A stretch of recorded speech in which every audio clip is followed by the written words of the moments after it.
Hello, everyone. Good morning. And I can see a lot of attendees already waiting. Thank you so much, guys. I hope it was not a long wait. And yes, I'm going to start this webinar, which is on better look and development, which is design visualization, primarily with 3ds Max and Arnold.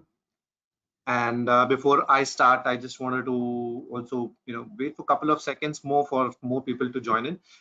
Just a health check. I hope you guys are fine and safe. Most of you guys are working from home. I know a couple of cities have opened up and people are going to office. But yeah, guys, do take care and be safe. If possible, work from home like how I have been doing for almost more than 3 months now, and my entire team. I know it's a little frustrating and boring, but yeah, it's better to be safe than just move out and get something which you don't want to. All right, so my name is Samit Chetty, a technical solution manager for Autodesk Media and Entertainment. I'm based out of Mumbai.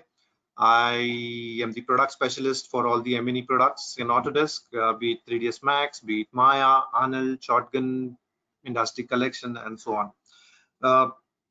From the past couple of months, we've been doing series of webinars, primarily on new features, primarily on collaboration, primarily on new render, which we acquired a couple of years back, and so on.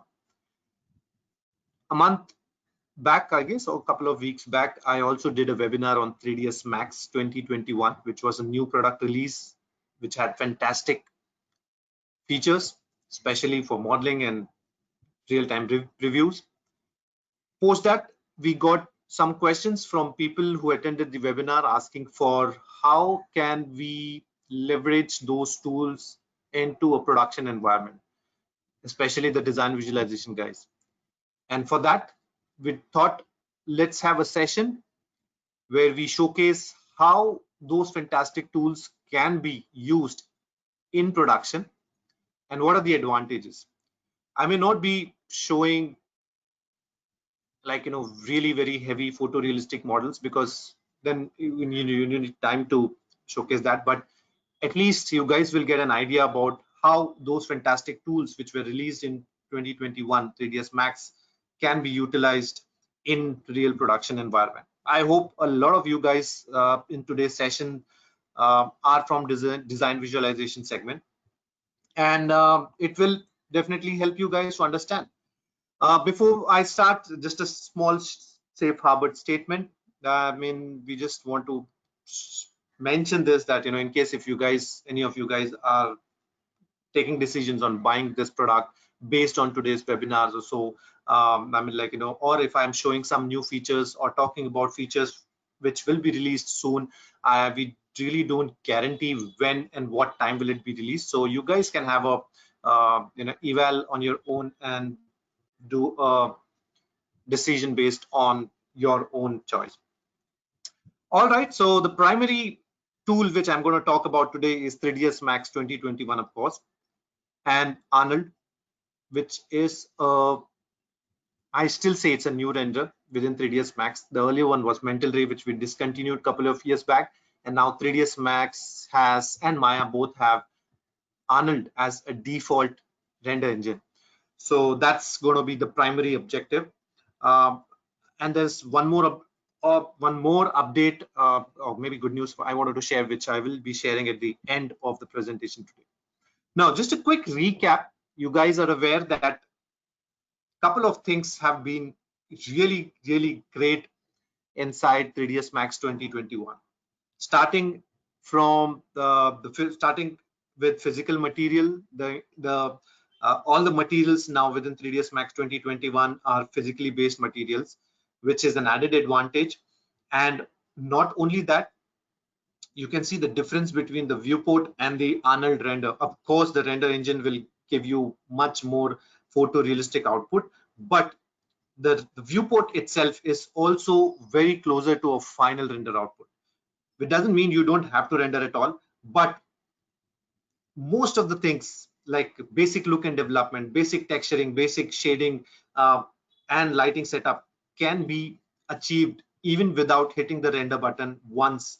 The decision can be taken directly on the viewport, looking at the viewport, which will eventually save a lot of your artist time. That's the whole idea about having a beautiful viewport. So enhancements in 3ds Max 2021 is viewport plus physical materials plus PBR shaders is what gives you a very finished output on the viewport itself. So the image which you saw in the beginning slides and even now are not a rendered image. It's a viewport output.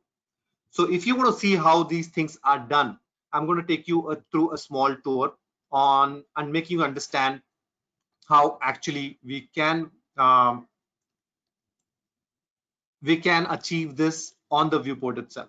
So let me just try and jump to the software part where I have my 3ds Max software open. Again, I've been telling this for a long time now. I'm still working on a home laptop, very old and traditional ones. I still have to receive my new laptop, so there will be a lot of lag and struggle, but you can imagine even with that, the performance, the output really is quick. So if you can see my screen, okay, I'm jumping to the perspective viewport to show you that this is a 3D model of various objects. It's nothing but a plane. On top of that, there is an object which looks like a carpet. Okay, there is a sofa set with some cushions.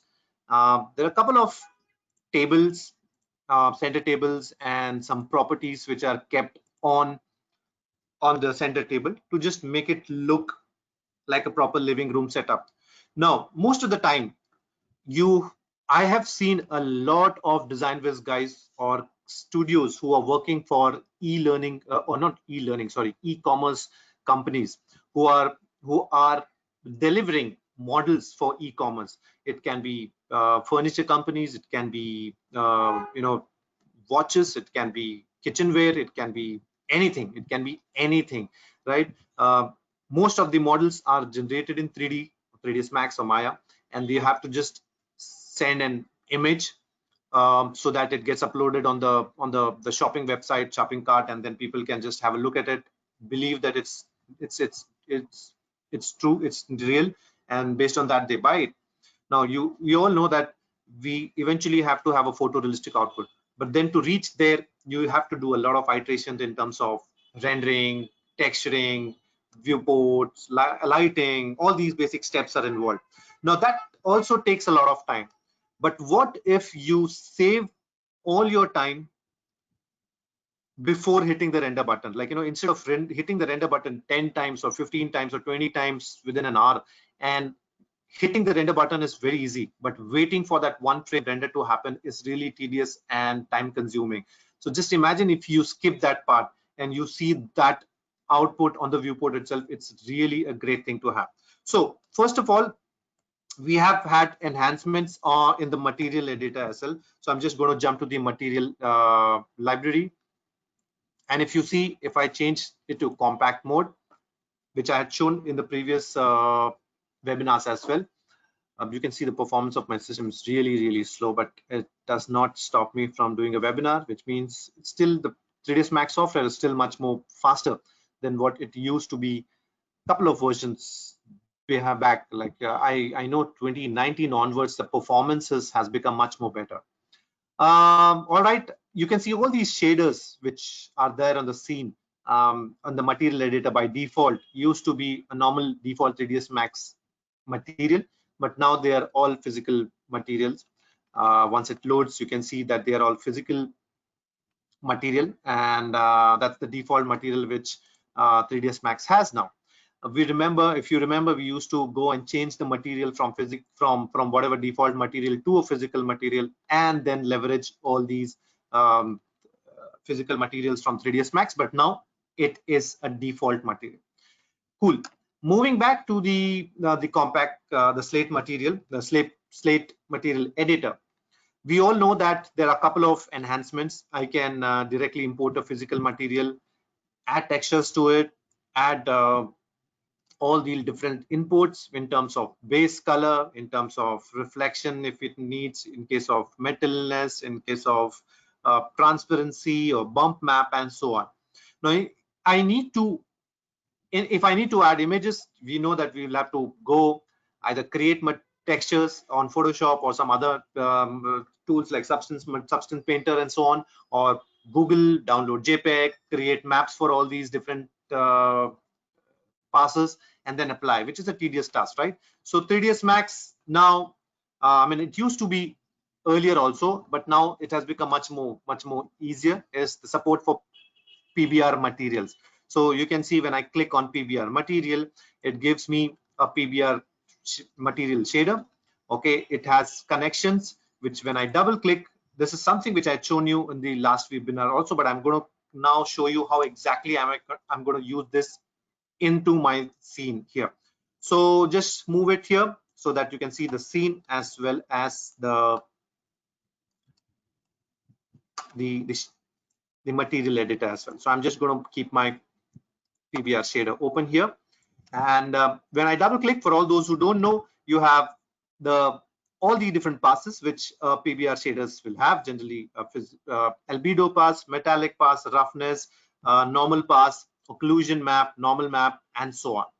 Now it all depends on what object are you creating. If you're creating something like a ceramic kind of a thing, will definitely have reflections, will have less roughness. But if you're creating something which is brick, will have roughness and will not have metallicness. So all that is completely dependent on what material are you working on. So the reason I opened my Explorer is just because to jump into the folder where I have already downloaded a lot of physical PBR shaders or PBR material. So if I go inside this and show you, PBR materials are all these images. For example, let's say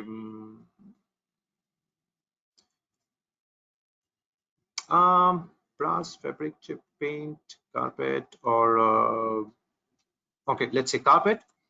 So when I go inside the carpet, you can see I have all these images of carpet, all these different passes. Basically, you have the carpet albedo. So I'm just going to open it and show you that this is basically the base pass, the color pass of the carpet material.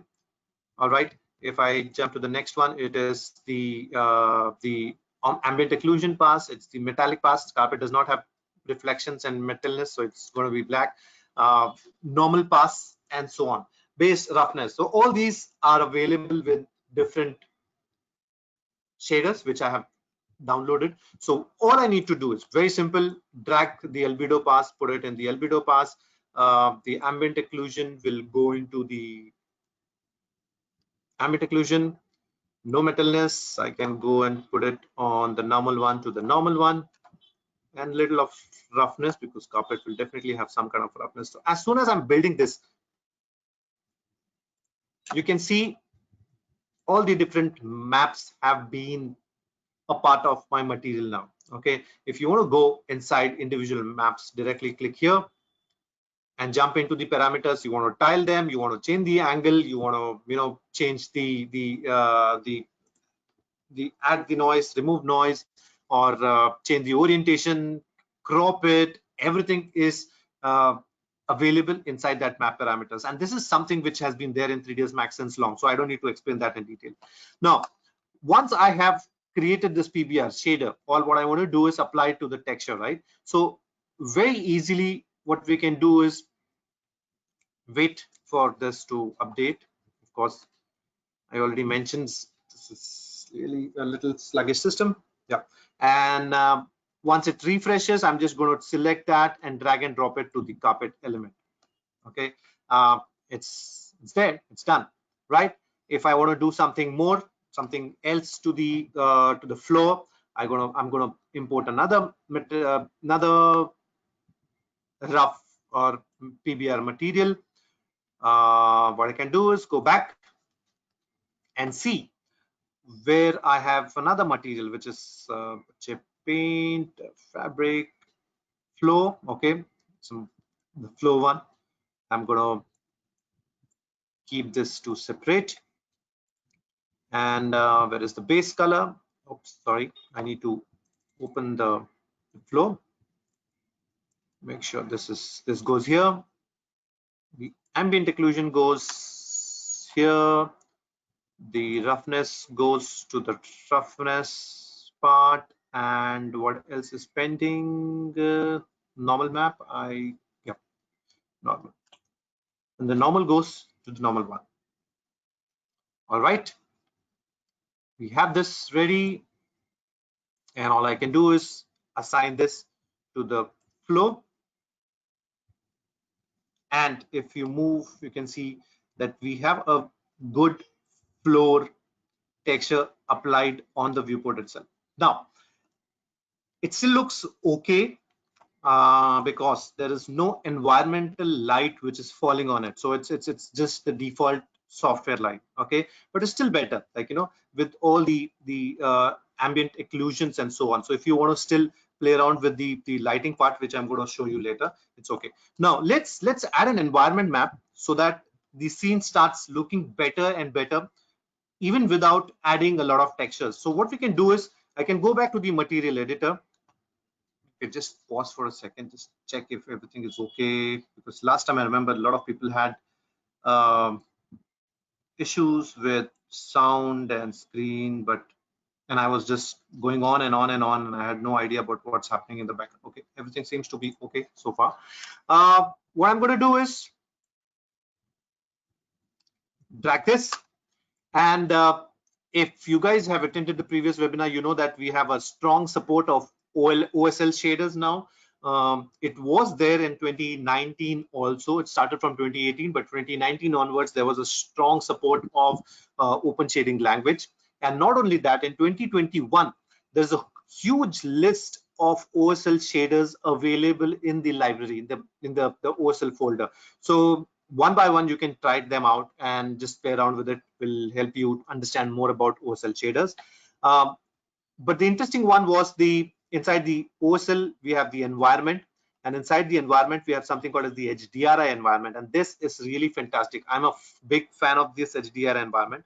What happens is when you drag and drop the HDRI environment thing, it opens a file folder, and when you install the software, there are a couple of HDRI images which also gets installed along with the software, and that goes inside the HDRI folder of where the software is installed. So when you drag and drop the HDRI environment, it directly opens the folder and lets you select some of the images, or maybe just one of the images which you are interested in. But if you're not interested in the default ones, and if you want to go and select something which is which you guys have, you know, imported or grabbed from the shoot, or grabbed from the location, or downloaded from the web by paying or whatever, you can just use one of them. So I'm just going to select one of them and select OK. Yep, the map has been applied, but it still doesn't show up. That's because it needs to be applied to the camera attributes as well, the environment. So I can press 8 on my keyboard. When I press 8 on the keyboard, it will open up another window which will allow me to apply this map to the environment, which will eventually reflect on the viewport. And that's going to be fantastic because I don't have to artificially create an environment, add an image plane, and then play around with it. And what are the advantages of the image plane is adding an HDRI image to the environment is something which we're going to see now.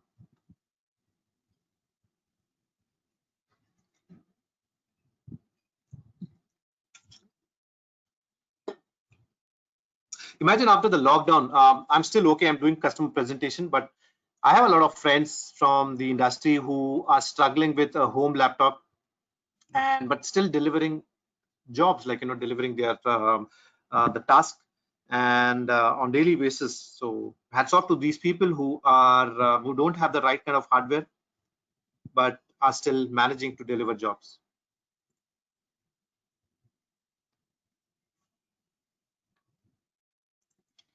Okay, just a second more. This particular image takes a while, and I know why it might take a while. I'm not sure which one I used because there were two images. One was a 4K and one was an 8K. If I've used the 8K one, then it's really not a great thing because it really eats up my memory and does not respond well. So I hope I have used the 4K image. Let's see. There's some updates happening on my screen. Yeah, I used 2K and 8K. I downloaded, but I just forgot to check whether I was loading the 8K or the 2K one. Anyways,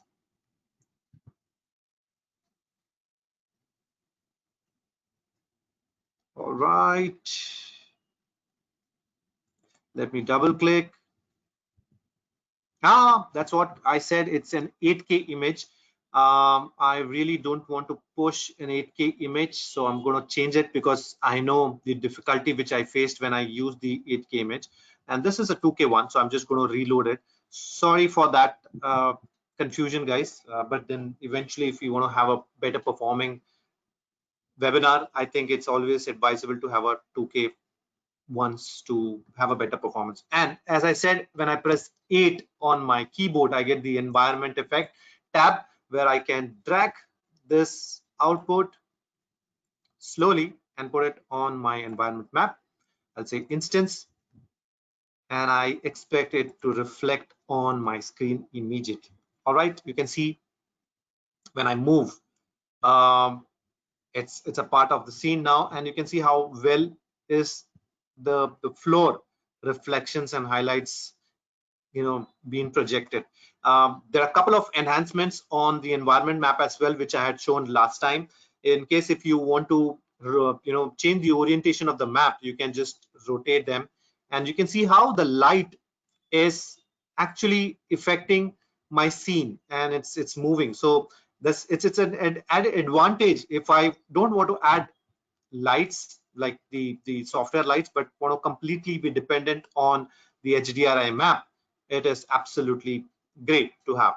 Not only that, if it's too burning out, I can also adjust the exposure of the map so that the light intensity is reduced. And you can see over here the it's nothing but a spotlight. Okay, it's a studio light setup, and inside the studio that there are lights, there are reflectors, and this is nothing but a reflector. And when I reduce the intensity of the HDRI map, you can see how nicely is the intensity getting reduced without giving me gray areas. That's the advantage of an HDRI map against a JPEG image. So please guys, if you think that if we can we can have a JPEG or a PNG or something in the background which will give me the same effect, uh, the exposure controls and all will not be as accurate or as better as you get it in an HDRI image. So please work on an HDRI image. Also, if you want to work with the contrast or something like that, if you want to have a tint to the entire setup, you can do that by clicking on the tint tab. I'm not going to do that. If you want a background blur, like for example, if you're too close to the subject, okay, and then you want to focus on this, but the background has to be out of focus, so you can just click on the background blur option and add some blur amount. Okay, and you can see the background getting blurred instantly, right? Of course, you can see those small noise particles and stuff like that, and that's because of the samples. So if you add more samples, the background will be much more crisper and softer. You can see the noise has reduced a lot by increasing the samples. But I really don't worry about those samples right now because my whole idea is to work on the foreground, which is the table, the chair, and all these objects. So I'm just going to keep it less of a blur. Now, again, if you zoom out and see that my object is floating in air, which I don't want to. So like how I mentioned earlier, we have a ground projection. So if you click on the ground projection, the object seems to be sticking to the plane. Okay, so you can see my object is now stuck to the plane. And if I want to work on the tripod, like the height of the image, and make sure that this does not become a curvy object, I can just play around with it. Okay, and this becomes a part of the image. Like, no, this image is not the right example, but then I'm just showing you because I've already shown this in the previous webinar, so I'm just skipping that part just to show that this is also available now, which will give you a very good effect if you want an object to be placed on a certain subject. Now, next part is to have a very nice looking chair, the sofa set. So if you want to add something to the texture as well, so let me just go back and import another set of PBR shader. Let me keep the environmental map somewhere out.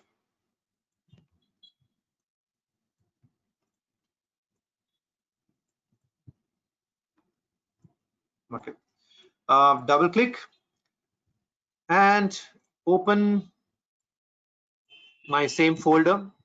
There's one more thing which you can do is all these images you can just give a path to the content library. If you've seen the content library in the 3ds Max thing, okay, I haven't used the content library for long, but then if you open the content library, you see a lot of default shapes, default tools and stuff like that. There is also a way to link this path to the content library. So if you don't want to open an explorer and view everything through the content library, you can do that as well. I'm not doing that right now. So go back to the leather folder, and again, as I mentioned earlier, I'm just going to drop the leather color to the base color, the normal map to the normal map folder, and the roughness, little bit of roughness is also needed because it's sofa, so we'll have a lot of crumpleness and so on. So let me just drag this and assign it to, yep, this thing. And yeah, I can do the same if I want to assign it to the cushions as well. I don't want the cushions to look red even, but look at the quality. I'm like, this is a viewport output completely without rendering. You can just go close and see that the output, what you see here, is as good as a final render output, right? So you really don't have to worry about rendering to see if the textures are in place and so on. If you feel that the reflections or the highlights are too much, you can, again, as I said, play around with the exposure, play around with the contrast. Okay, and this is basically the lighting, and then just tilt, rotate, and you can see the light actually affecting the object real time on the viewport. Now this thing, if you wanted to do on using a rendered image, would be really time consuming, but that's absolutely possible to do on a on the viewport itself. And that's because of as we mentioned, it's physical material and PBR shaders both together, adding that kind of a quality. So if you want to see how quickly we do this for the entire scene, I'm just going to play a recorded video which we did for the whole scene, because I know it's time consuming. If you want to do step by step, you already got an idea how to apply an environment map which will affect your scene, how to change the orientation or the rotation of the environment map, if you want to change the height, if you want to change the exposure, control, contrast, add background blur, which we already saw, and the ground projection, to make sure that the object looks as if it's a part of the scene of the background environment map. Free PBR shaders can be downloaded from here. You can go to, there are tons of websites. I downloaded from the free PBR website and used it in 3ds Max. And this is what I mentioned. You can have it in the content library. Give the path of the PBR shaders wherever you have saved it to the content library. And if you import a PBR material like what we did here, yeah, there's one for glossy mode and there's one for the roughness. So you can just apply all these maps to individual parameters, which we already saw. Apply it to the flow. and you can rotate and see how the environment map is actually acting on it. So if you see the high quality and go close, this is the photorealistic output which you are seeing directly on the viewport and not by rendering anything yet. So you name the material as sofa and then apply all the passes, different passes to the sofa set.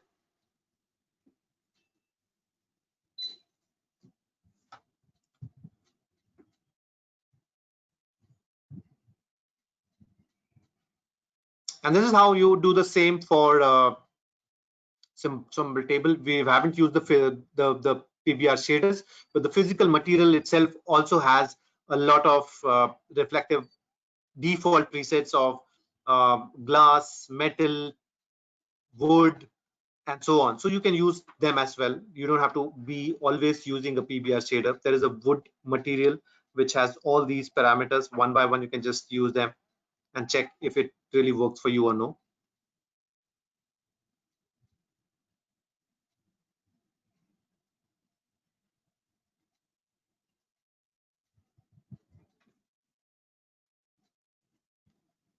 And yeah, all these presets are available. That's what make Arnold much more stronger and faster, because you don't have to build something from scratch.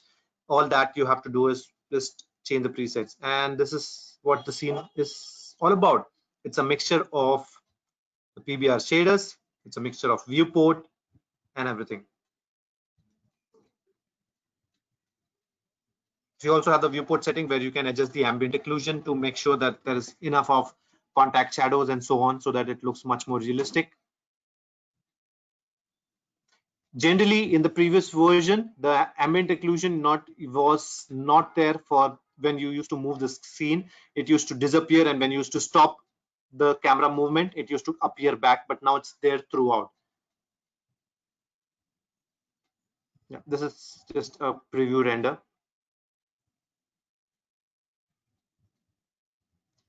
And yeah, final render, if you see, there's this final result between the final output and the viewport almost looks the same, right? So if you have to deliver something quickly to the customer for approval, for maybe texture approval or lighting approval and all, where you really you're not worried about the final output yet, you can use this, which is really a big time savior. uh, Viewport physical material, the PBR shaders are supported by all the render engines. So in case if you're also using some other render engines, it really is not a worry, because you can, it supports all this. With 3ds Max, you can export the files to Unity and Unreal as well, and it will carry all these shaders along with it. There's one more nice. Okay, I want to talk about the substance texture as well, the addition of substance material, which I don't think is there mentioned in the presentation, before I move ahead. Now, when I was talking about the material editor, okay, let me just see in case if somebody has something to say. Everything works fine, no questions so far. Cool. Along with this, you also have support for Substance now. Okay, Substance plugin, which is by default there in 3ds Max 2021. You can see there is a separate tab which is available now.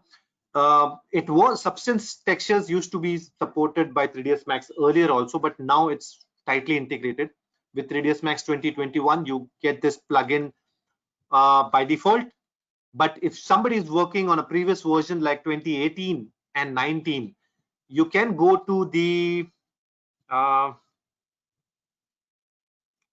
think the algorithm website. I'm not pretty sure about it. Let me just open this website.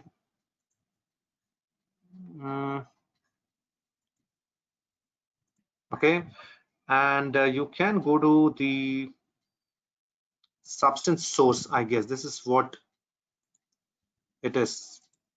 Okay, and here you will find all these plugins. You can download the plugin for 3ds Max. Let me just see.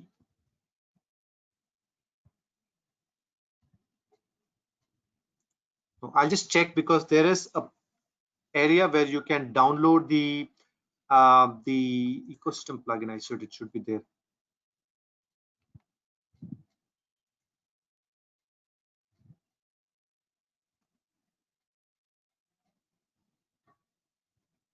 Okay, let me just open 3ds Max.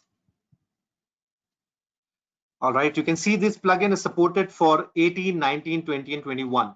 So in case if you're using an older version of 3ds Max and you don't find this Substance tab here and you want to use this, you can download this plugin, install it with your 3ds Max, and you're good to go. So that's an additional advantage, which is very cool. If I want to use a Substance material, okay, so what I did was I went to the Substance website, Substance source. Okay, they have a Substance source where there are tons of free shaders. Okay, you can download them and use them. Of course, if it's free, it has some limitations. You don't have all the passes, but still, that's what I assume because I didn't get all the passes when I downloaded them. When you go inside, okay, the OSL maps, okay, you should see in the general, okay, that the main tab is the O maps. Okay, inside maps you have the general ones, inside which you have the Substance and Substance 2. Substance, which is the normal Substance, was the legacy one, the old one. It's there to still support people who are using the old files or older version, but the Substance 2 is the new one. So when you drag and drop the Substance 2 material, when you go close and see, it has nothing.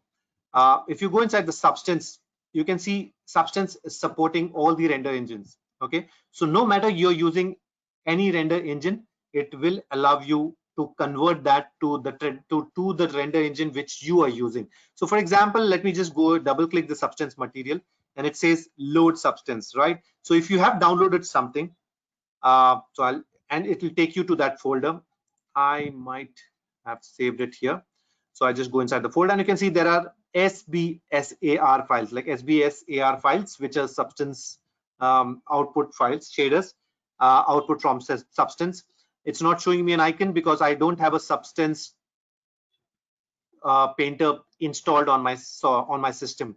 I'm going to do that soon because with 2021 3ds Max and Maya, the support for Substance is really great. So I might have to do a lot of demos and presentation based on that. So anyways, I can choose any one of this. I don't know which one, but so I'm just going to say Clubstone, and I'm just going to import that, open that. It's loading.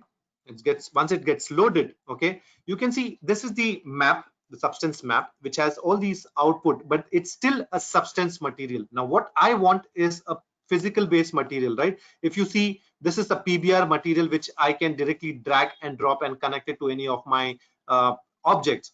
And if you want this, we need to convert this Substance material to a physical material. Okay, it can be physical material or it can be an Arnold, because Arnold supports physical material. Let me just click on physical material. When I click on that, you can see all these connections are then going into a physical based material. Is this exactly like this, right? So I can just go and you can see there are normal maps, there are different maps. All these maps are available. I can see the thumbnail. If you want to refresh, just click and say change material type, or change the preview window, have a preview window which will show you what exactly map is this all about, and so on. I can then select this output and take it to this. Okay, it will reflect in a while. It should. Yeah, and you can see it's a Substance material which I have added to the scene, and it works fine for me. If you still want to go ahead and tile it and stuff like that, you can just work inside. We all know how we can do the tiling and so on. Or else, when I click on going back to the Substance thing, these are the parameters. Okay, and you can see inside the Substance tool there is something called as the the output size of the texture. You can have it smaller or you can have it slightly bigger so that the texture quality is better. You can also go here in the substance folder and say substance settings. When you do this, you have all these parameters, settings for the substance. Substance supports GPU and CPU both, so you can choose on what do you want the CPU or the GPU to work with the textures. If you want by default the shaders should be high resolution, you can change it from here or within inside, whatever. It's absolutely up to you. Either you do it beforehand or you do it inside. You can go inside and change the colors for each and every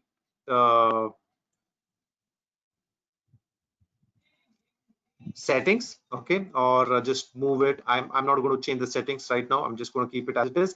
Or you have something called a substance preset. So when you click on the substance preset, you will get couple of options of your shaders. Like for example, if you want gray cracked stone tile, you click on gray cracked stone tile, the preset will change from the previous one to the next one. I don't know whether this happened or I need to double click more strongly.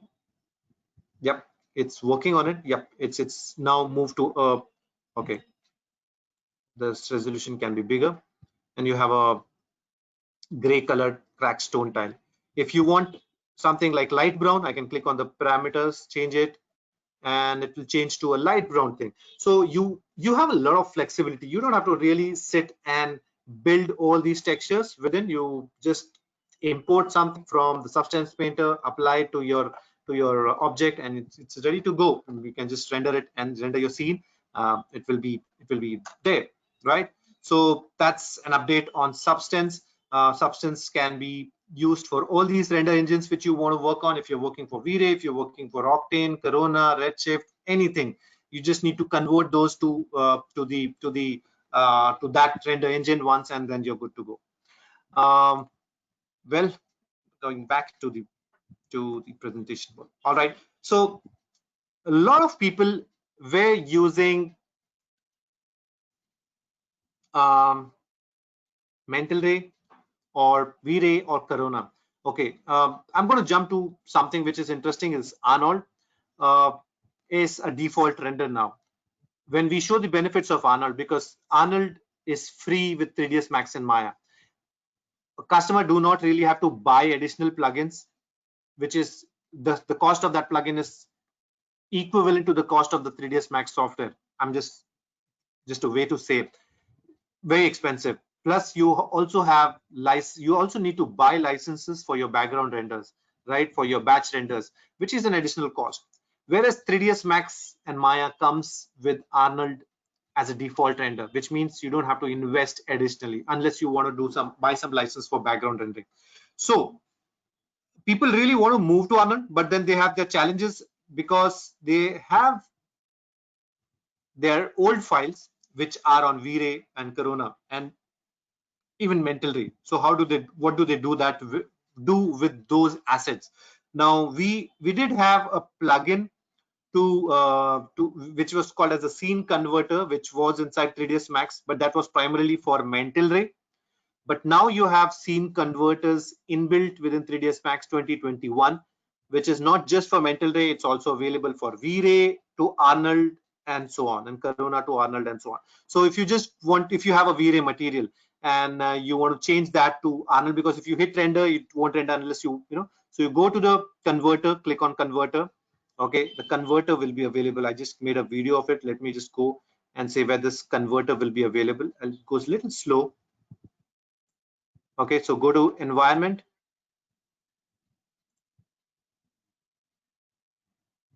Sorry, the rendering, and then you can click on the scene converter and choose your scene converter parameters. Like if you want to convert from V-Ray to Arnold or whatever, you select lights, you select textures and so on.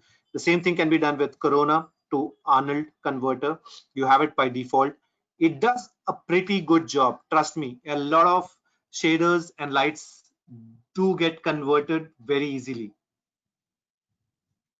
to a physical material and they can use it. So there's also custom converter by Mads Drosler. He is a freelancer. He works, I think, some product with some company, and he has his own website called as mad.dk. You can go to his website and download a scene converter. I have felt that this converter is more accurate, works fantastically fine. Once you install it, you can see that also appears in the same scene converter plugin area, and you're good to go.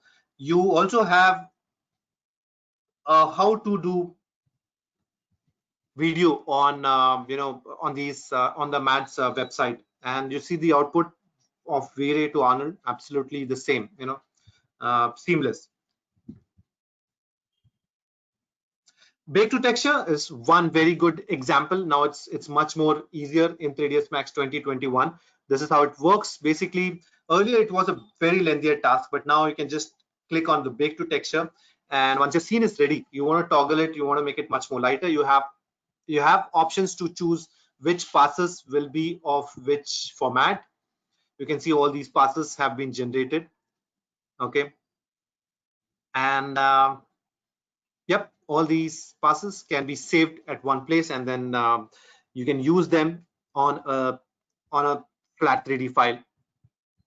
Basically, just something which calls us like cheating, and supported by all the renders. Like if you want something for a V-Ray, if you want something for Arnold, if you want something for Corona and stuff like that, all this render engines will be supported. The bake to texture will be supported by all these render engines, and whatever resolution you want to render it as or save it as, it's readily available inside the new parameters. And you can see there is just a normal object, just use it as a projection. File will be much more lighter than what the original file was.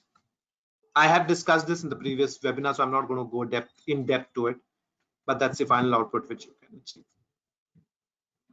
All right, so for all the Design Viz guys who are working with other softwares as well, there's a tremendous amount of improvement on the file import from SketchUp also. So if your team or if your company uses SketchUp, the file can be imported seamlessly with just one click, and you have a lot many more controls over it. If you have added some shaders or text, not textures, but some materials to it, the material will also be carried along with it, and and that material is basically converted to physical material inside 3ds Max. If you want to work on it more, you can do that by we're just applying a sun positioner to make it look much more better. And this is how you can change the lighting, change the direction of the light, change the time of the light to make it look much more better. So importing SketchUp file is absolutely seamless within 3ds Max.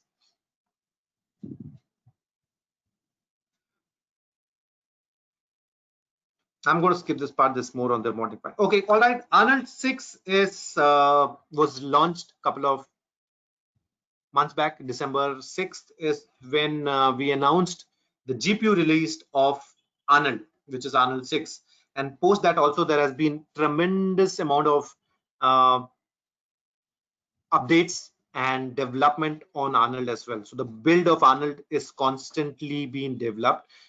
If you have installed Arnold or if you have installed 3ds Max many months before, you can still go to the Solid Angle website and download the latest build and install it inside your 3ds Max. It will definitely have a lot of improvements. So for example, people have started taking leverage of the GPU renders, which is quick, like it's just one click and then you have your final renders ready. And any modifications you want to do it in your scene, it's right in front of you within no time. That saves a lot of artist time when they're doing a look and development for their entire scene. So this is a pretty good example of a Design Viz customer who has used Arnold along with the denoiser tool. Also, the Arnold procedural tools are very handy because you can see it handles larger scenes very seamlessly. So there are more than 10,000 trees in this scene, and you can see the Arnold GPU works absolutely fast. Like, just move the viewport and you can see with just 1 or 2 iterations, the render output is done. So that is what makes Arnold much more powerful to handle really complex scenes easily.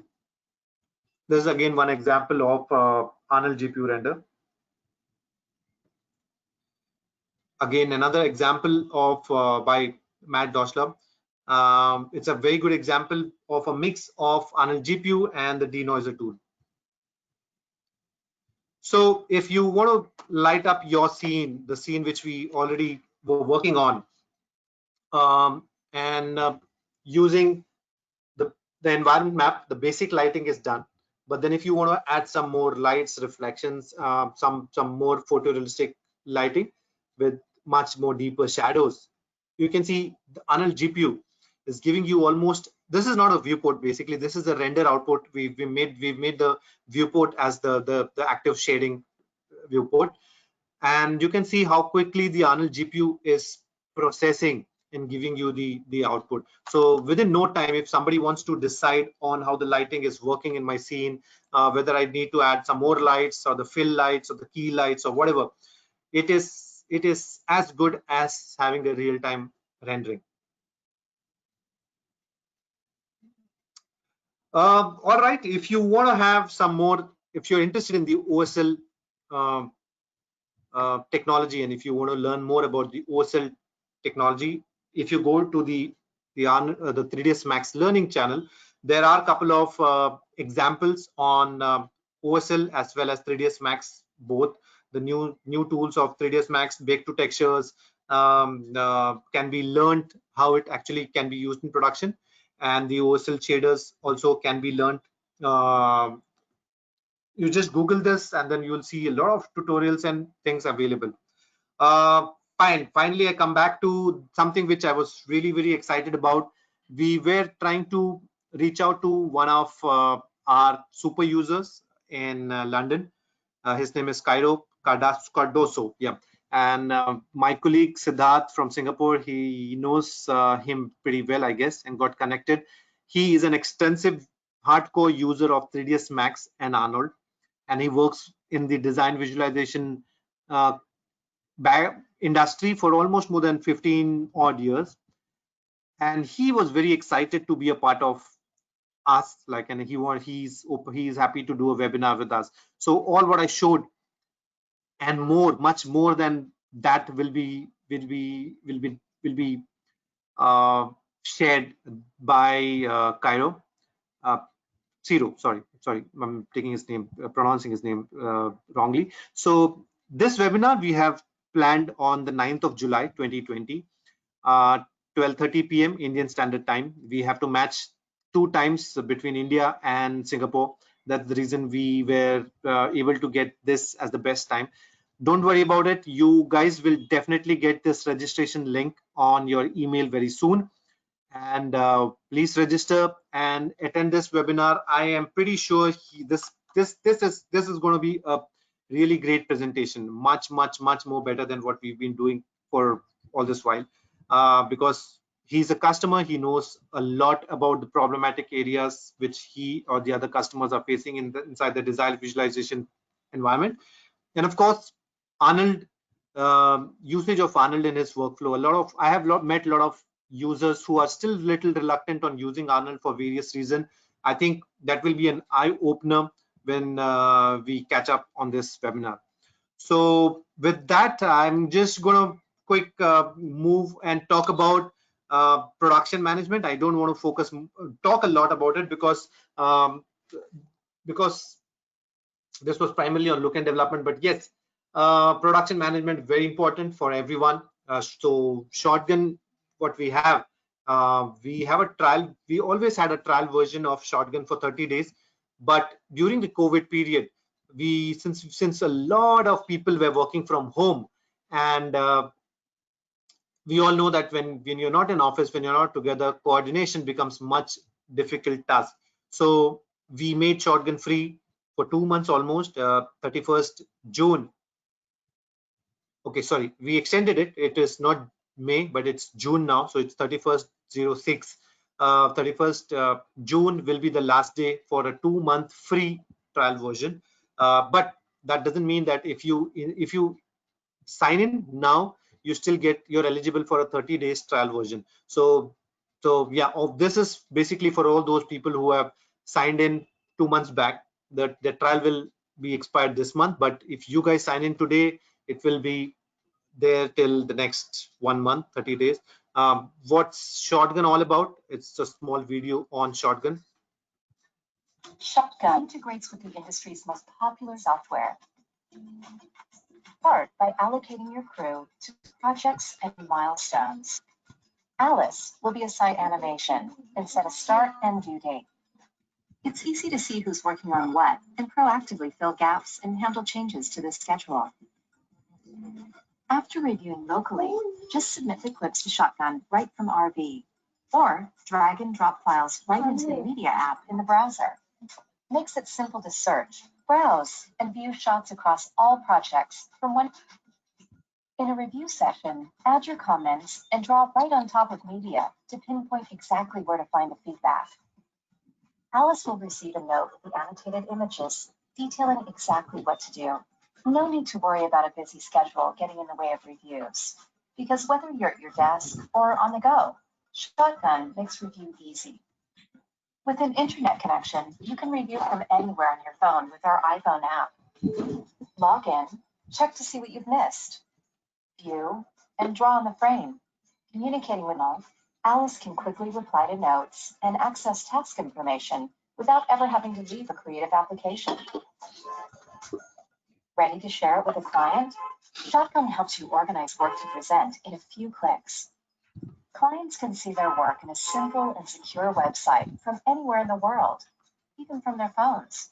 And their notes come right back to you to share with your teams. Project wraps up, view live, up-to-the-minute reports to see how shots and assets have progressed through the pipeline and help plan for the next.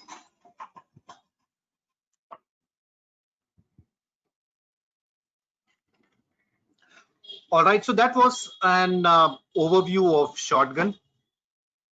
And as I mentioned, it's the trial is still available for the next couple of days. And with that, I would like to open it for Q&A. I'm done with the presentation. This was more on the look and development with for design visualization with Radius Max 2021 and Arnold. So meanwhile, when I'm opening it for Q&A, you guys will have a poll question which will be flashed on your screen. Please help us by filling us the poll questions.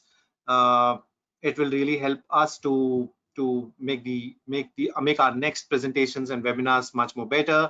And if we know your interest, if we want to get back to you for educating more on the tools and stuff like that, it will be really great help. And since when the poll question is going on, you guys are replying to the poll questions. All right, I'm opening the chat box and I can see a couple of questions. Let me just read and see. If you guys have any questions, please put it on the chat box and I'll be more than happy to answer them. So I have 2 questions from Edward. Eddie, so Radius 2 is becoming more and more like.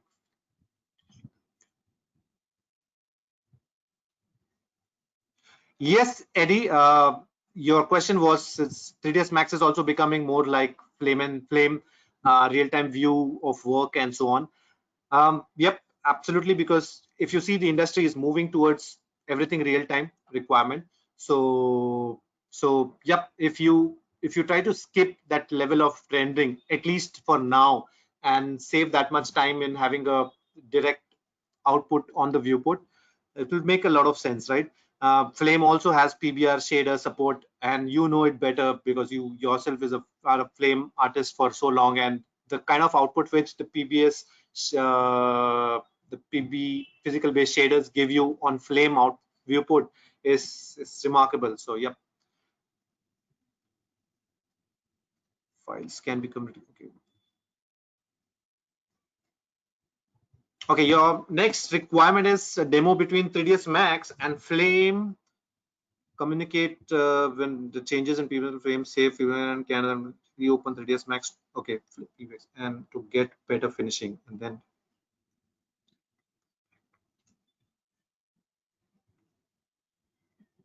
cool, Eddie. I can take this as a suggestion, as a request for a demo. Unfortunately, on this Windows system, I don't have a Flame installed. You know that Flame is either Mac or Linux. And since I'm at home, I don't have either of them. But definitely, we are doing a Flame webinar on 30th. Okay, you'll be getting a link very soon, or you must have already received it.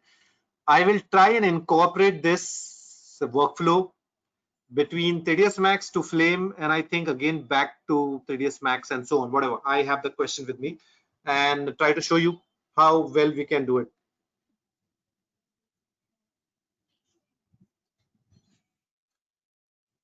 All right, any more questions? Thank you, Eddie, for these two wonderful questions. Makes a lot of sense, because nowadays the industry looks for a workflow more than just moving from one product to another. Obviously, we will have to move from one product to other, but if you have to save something and open it up, or maybe export and stuff like that, becomes much more hectic as compared to just like in Substance, you have export directly to 3ds Max or Maya.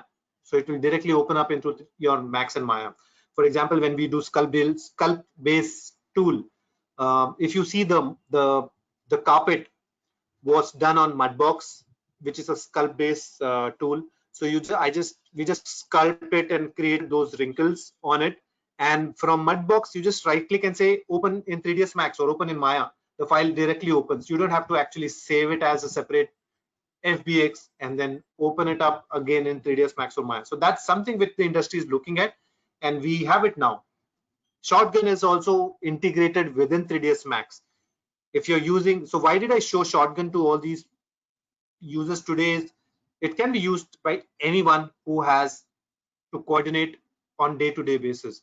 So even in design visualization, if you guys have to send your images for approval, somebody on the higher level or the customer will approve and send a feedback again back to the artist. That's a process, right? Either instead of doing it via an email or an Excel sheet or a Google Drive, you can use Shotgun. And Shotgun is inside 3ds Max. Like, you don't have to even exit 3ds Max and open Shotgun. It's so well integrated inside 3ds Max that you get a tab that if you want to export your viewport output directly to Shotgun and send it to a customer or a team lead, you can do that within 3ds Max itself. So that's something which makes the Shotgun much more powerful, coordination much more easier and simpler, and approvals also much faster. I hope that helps. Any more questions, please? We have one more poll questions to go. I think close. Yep. All right, we have all the poll questions answered, and I don't see any more questions. Just going to refresh that.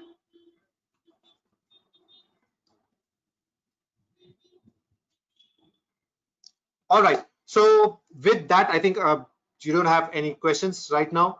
But if you do have questions, please feel free to write us back on, and we'll be more than happy to answer you. And again, as I said, we will be back again. We have two more webinars. One is on Flame 2021.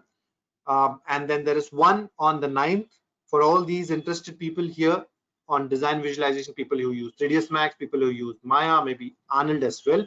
Of course, Arnold, because the entire presentation is on Arnold. So please hope to see you guys on the 9th of July for the guest presentation. So with that, thank you so much, guys, for being there throughout the presentation and being attentive. I would like to close this session today and hope to see you guys soon. Thank you so much, guys. And be safe. Yes, most important.